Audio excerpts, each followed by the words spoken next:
오늘 에스겔 31장에서 하나님께서는 애굽을 앗수르와 비교하며 말씀하고 있습니다. 당시에는 두 나무가 가장 크게 자랐습니다. 하나는 애굽이라는 나무고 또 하나는 앗수르라는 나무입니다. 애굽이라는 나무는 아주 오래된 큰 나무였습니다. 요즘으로 말하면 1000년이 넘은 아주 오래된 고목이면서 큰 나무였습니다. 자, 거기에 비해서 앗수르라는 나무는 아주 짧은 시간에 엄청난 속도로 높이 자란 나무였습니다. 얼마나 나무가 높이 자랐는가 하면 구름에 닿아서 높이 솟아날 정도였습니다. 3절을 보십시오. 볼지어다 앗수르 사람은 가지가 아름답고 그늘은 숲의 그늘 같으며 키가 크고 꼭대기가 구름에 닿은 레바논 백향목이었느니라. 앗수르를 레바논 백향목이라고 말씀하십니다. 나무 중에 가장 아름다운 나무, 목재로 사용하기에도 더없이 귀한 나무가 레바논 백향목입니다. 그래서 솔로몬의 성전을 만들 때도 솔로몬이 들여와 수입해서 썼던 나무가 레바논 백향목이었습니다. 곡기는 하늘을 찌르듯이 높게 뻗어 있는 나무였고 목질의 단단함은 그 어떤 나무와도 비교할 수 없을 만큼 아주 단단한 참 좋은 나무가 백향목, 레바논 백향목이었습니다. 이처럼 앗수르는 레바논 백향목처럼 보기에도 좋았고 내용도 알찬 참 대단한 나라였습니다. 그런데 이렇게 좋은 제목, 대단한 이 나라를 하나님이 심판하십니다. 왜? 10절을 보십시오. 그러므로 주 여호와께서 이같이 말씀하셨느니라. 그의 키가 크고 꼭대기가 구름에 닿아서 높이 솟아났으므로 마음이 교만하였은즉 자기의 높음과 강함으로 그 마음이 교만해졌기 때문입니다. 교만 때문에 결국은 앗수르는 하나님의 심판을 받게 된 것입니다. 자, 이처럼 두로나 애굽이나 오늘 앗수르까지 다 그렇게 잘 나가던 나라들 다 교만함으로 이렇게 하나님의 심판을 받게 되는 겁니다.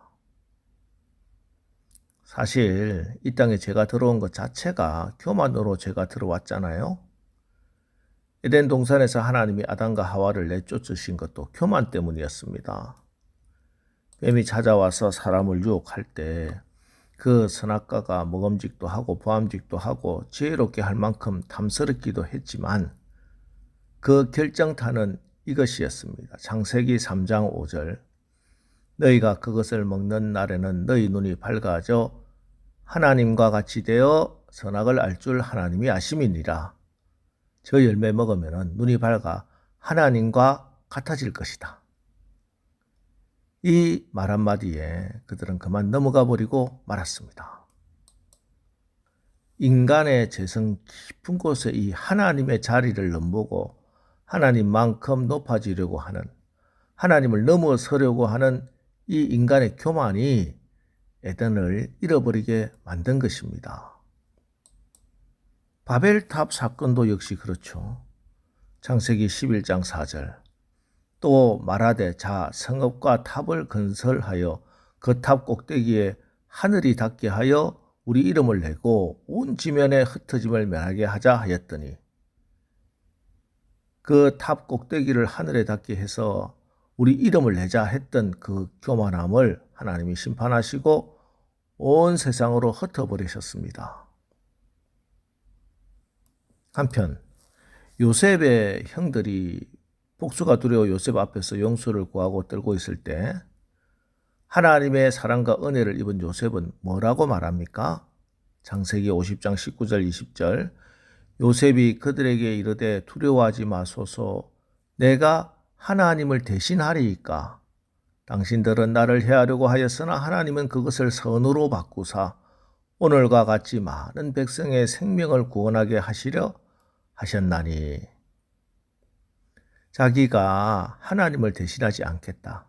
분명한 믿음으로 선 요셉에게 하나님은 악조차 선으로 바꾸어 주시고 모든 것을 합력하여 선을 이루어 주신 것입니다.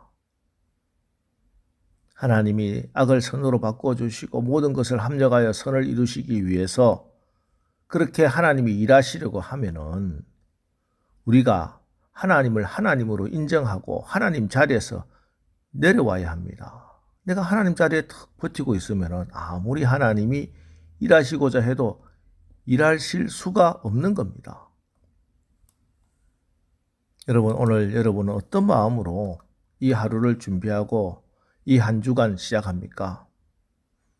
우리는 가만히 두면 우리가 마음을 다 잡지 않으면요. 기도하고 말씀 읽고 성령 충만하려고 애쓰지 않으면 마음속에 사단이 스물스물 올라와 교만을 자극합니다.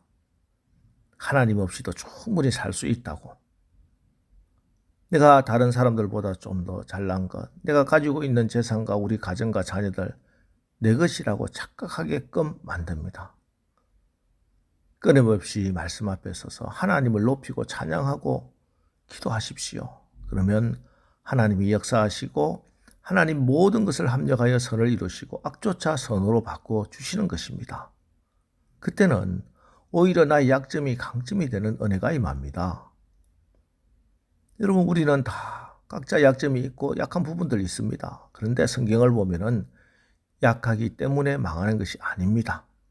강하다고, 교만하기 때문에 망하는 것입니다. 그래서 바울이 계속 고백하는 것이 무엇입니까? 바울이 무엇을 자랑합니까?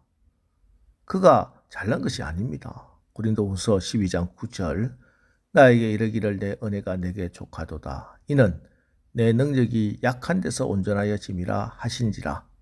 그러므로 도리어 크게 기뻐함으로 나의 여러 약한 것들에 대하여 자랑하리니 이는 그리스도의 능력이 내게 머물게 하려 함이라. 약한 것 자랑한다고 하지 않습니까? 왜냐? 그 약함 때문에 우리가 주님께 의지하게 된다면 바로 그 약함 때문에 가장 강함이 나타나기 때문입니다. 이게 종이 한 장이 있습니다. 종이 자체는 약합니다. 손가락으로 푹 찔러도 찢어집니다. 그런데 이 종이를 철판에 붙이면 종이를 못 찢습니다. 구멍도 내지 못합니다.